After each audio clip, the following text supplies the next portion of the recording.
How Media Ownership Threatens Democratic Culture. Robert W. McChesney is a leading scholar in the field of political economy of communication.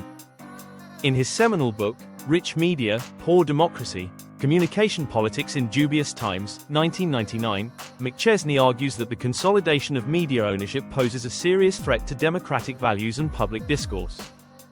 The contradiction is clear.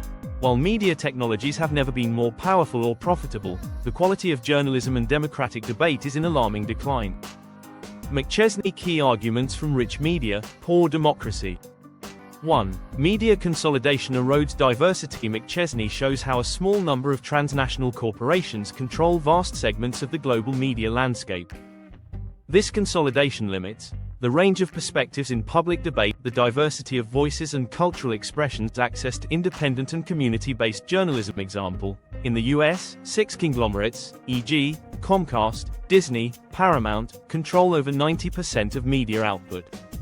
2. Advertising-driven journalism weakens public interest. McChesney critiques the rise of market-driven journalism, where news is shaped by audience ratings and advertiser satisfaction. A focus on entertainment, scandal, and speed. The decline of investigative and policy-oriented journalism. Result: citizens are misinformed or distracted, undermining their capacity to participate meaningfully in democratic life. 3. Corporate control limits democratic debate. McChesney emphasizes that commercial media often serves the interests of corporate elites rather than acting as a platform for critical discussion or accountability. Corporate-friendly policies are overrepresented, grassroots movements and alternative voices are marginalized. Media prioritizes consumerism over citizenship. Media systems are not neutral tools. Their structure and ownership determine whose voices are heard and whose are silenced.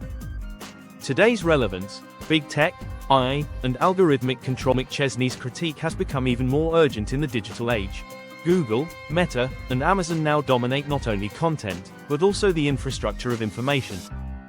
Algorithms curate our political and cultural exposure, reinforcing filter bubbles and polarization. Public interest media faces economic collapse, while misinformation and clickbait thrive. Conclusion: media reform is democratic reform. Robert McChesney doesn't just offer critique. He calls for action, strengthen public media institutions, support non-profit and independent journalism, democratize media ownership and access, treat communication systems as public goods, not private commodities. If we want a democratic society, we need a democratic media system.